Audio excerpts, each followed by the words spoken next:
por suerte hasta ahora venimos bien. Claro. Con lo cual, desde el punto de vista en el caso de la luz, todavía no hemos sufrido. Pero, por ejemplo, ayer en Mitre y Montevideo, que es una zona relativamente céntrica, ahí una fase se cortó y estuvo de las 6 de la tarde del día de ayer, o sea, de antes de ayer, y creo que ayer lo recuperaron a las 2 o 3 de la tarde. Exacto. O sea, evidentemente ahí se ve la falta de inversión energética, la falta de inversión en, la de tarifa subsidiada, falta de inversión, que las empresas se quejan que no generan utilidades, hace que vos de alguna manera hoy no tenga la capacidad instalada para poder soportar ni la energía de los familiares, ¿no? Seguro. Esta es una gran diferencia que es importante, y después te escucho, esta es una gran diferencia con la década del 90, cuando el fin del menemismo del 90, que después vino el inicio del kirchnerismo, donde crecíamos a tasas chinas por distintos motivos, ¿no?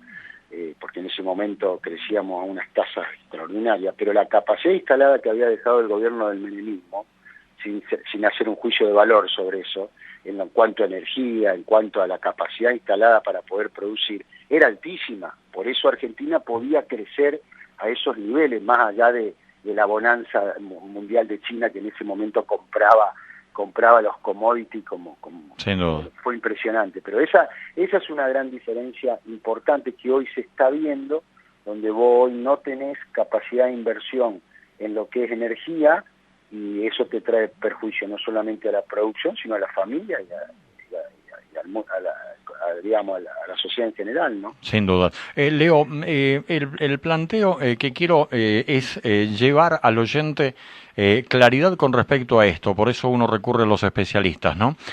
Puyaro plantea, Puyaro fue considerado como uno de los gobernadores traidores por parte del gobierno nacional, y lo escuchábamos esta mañana en declaraciones que nos llegan desde Casa de Gobierno, y plantea que él no va a hipotecar los intereses santafesinos, que no va a acompañar una reforma que se lleve puesto a la producción santafesina, y lo fundamenta y lo plantea, y está dentro de la línea de los gobernadores de la región centro del país, que todos se han puesto de acuerdo en esto de indudablemente no llevar adelante esta posibilidad en los términos en que planteaba el Ejecutivo Nacional. ¿Cómo le explicamos al oyente esta ley ómnibus de haber salido? ¿En qué medida perjudicaba a los intereses de Santa Fe?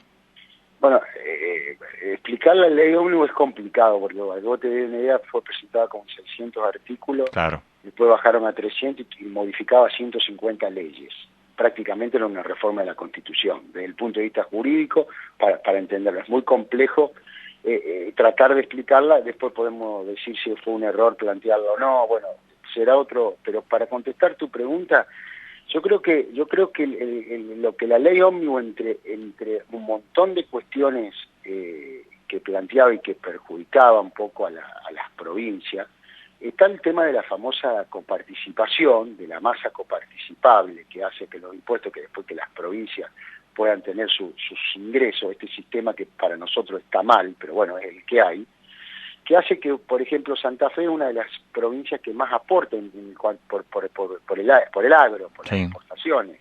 Entonces vos tenés una provincia como Santa Fe, que tira, y Córdoba lo mismo, ¿no es cierto?, que tira muchísimo en cuanto a los derechos de las retenciones, los derechos exportables que se le llama, que hace que con una devaluación del 300 al 800 se incrementó muchísimo, y eso lo que le vuelve por la masa de coparticipación es muchísimo, es muchísimo menor, y te digo que es menos equitativa que las provincias. O sea, Santa Fe aporta a la masa coparticipable muchísimo más de lo que recibe. Ese es el primer aspecto, por de alguna manera, el económico, que yo creo que Puyaro, que tiene dos ejes muy focalizados para mí, uno en la seguridad y otro en la base productiva. Producción, sí. Si vos ves, le da mucha bola a eso, se ve que lo tiene como dentro de su menú de hoja de ruta. Evidentemente eso, a las empresas y a las pymes del agro. Y la ley ómnibus no solamente que planteaba, porque eso también podría ser una discusión, un error también, sino solamente planteaba dejarla las retenciones, sino aumentarla. Claro.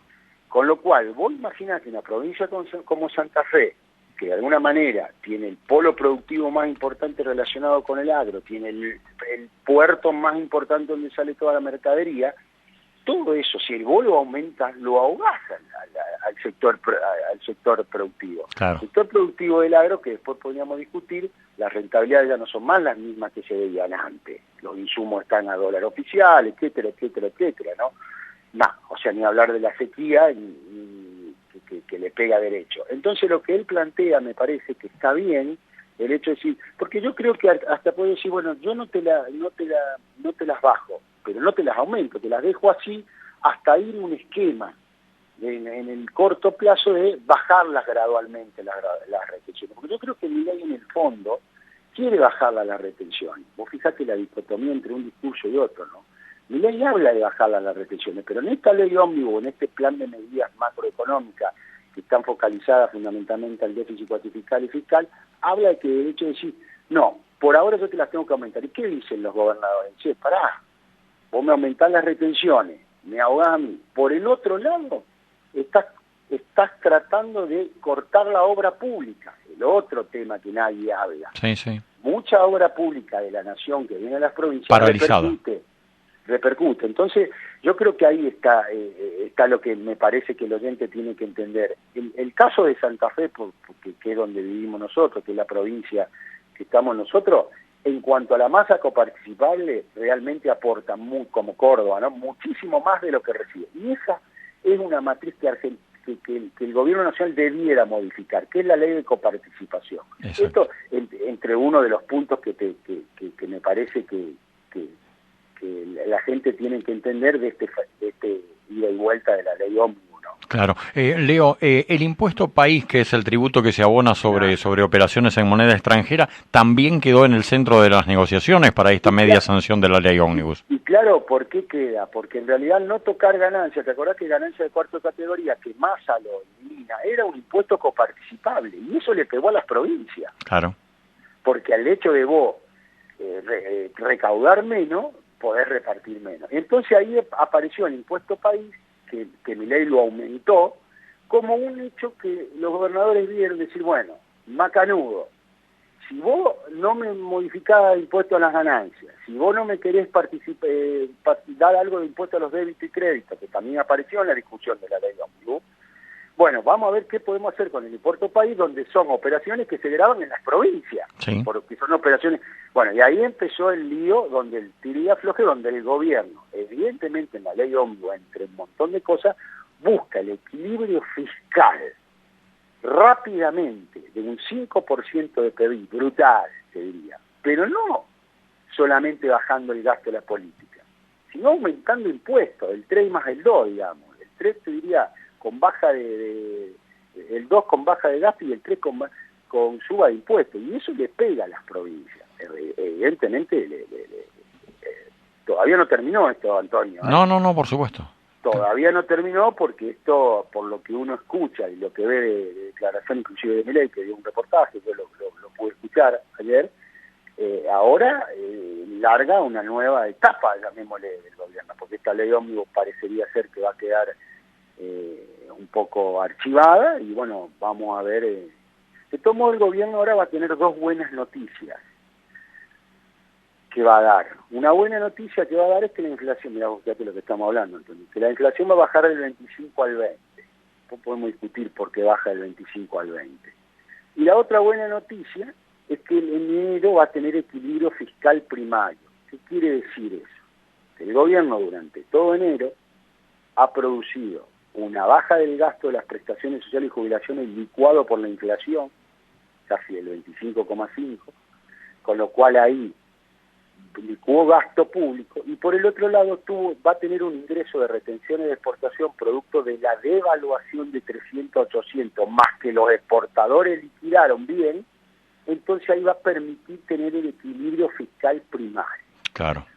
Esas serían dos buenas noticias de la macroeconomía. Y otra buena noticia a futuro, de acá al término de 45 o 60 días, es lo que vaya ingresando indudablemente desde la producción del campo.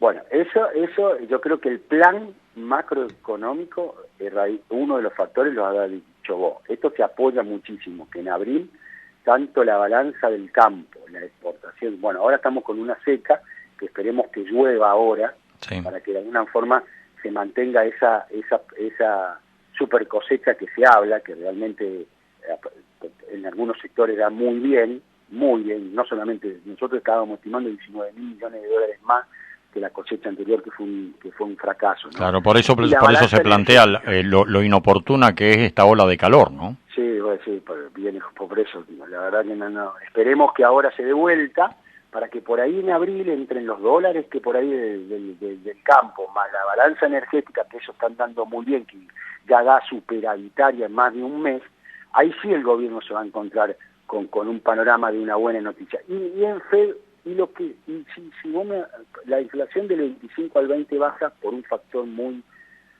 importante analizarlo esto. La inflación baja porque nosotros estamos en una estanflación. O sea, la que hace bajar a la inflación, que yo creo que si en este mes da el 20, el 25 fue el techo. No es que hay un plan de estabilización fuerte, es que hubo una corrección de precios relativos, dólar oficial, tarifas, que es lo que va a venir ahora y va a impactar, liberación de precios, etcétera, etcétera. Pero no hubo acomodo de salario ni de ingreso. Entonces claro, lo que vos produciste es una recesión. Entonces, ¿por qué baja la inflación del 25 al 20? Ahora la vamos a analizar cuando salga el 14, la núcleo, la regulado de la bienes y servicios, pero es probable que lo que esté traccionando para abajo sea la núcleo, porque en realidad todos los bienes y servicios que se venden tuvieron que bajar los precios para poder vender. claro, pero esto viene de la mano, Leo, esto viene de la mano con el menor consumo también. Pero obviamente, sí señor, con el menor consumo, cuando vos te encontrás con que la gente aumentó los precios y no vende, llega a fin de mes, tengo que pagar la luz, tengo que pagar los empleados, si no bajo los precios, no vendo. ¿Se entiende? Porque yo no sé si vos lo estás analizando, pero es o sea, la gente, la percepción que nosotros tenemos de la gente, que no solamente bajó el consumo, sino que tiene en la cabeza todavía la palabra, o sea, se está ordenando, ya está mirando, ¿salgo a cenar o no salgo a cenar? ¿Me compro esto o no me compro esto? ¿Cómo lo compro? ¿Cómo lo pago? ¿De dónde lo saco? O sea, hay una retracción de la demanda, producto de este ajuste bastante macroeconómico, de liberación de ajuste de precios relativo fuerte, no acompañado con una suba de ingresos. Entonces la inflación va a tocar para mí, en marzo va a ser el techo. Es probable que en enero estemos en el 20, después podríamos estar 18-20, porque las tarifas todavía no sentimos el impacto, y ahí vamos a tener otra vez equilibrio fiscal el gobierno, porque va a bajar subsidio, o sea, baja subsidio, por un lado la buena noticia es que vos tenés equilibrio fiscal, para el mercado los actores de la economía lo van a ver bien, pero desde el punto de vista nuestro, que vamos a pagar la luz, el gas muchísimo más caro, en realidad va a producir más retracción de la demanda, porque va a tener menos dinero. Y siempre digo, todo esto en el Excel corre, pero en la vida real, en la economía real, en la contención social, en hasta dónde aguanta el tejido social de los asalariados, de los informales, de los jubilados, bueno, es la gran incógnita.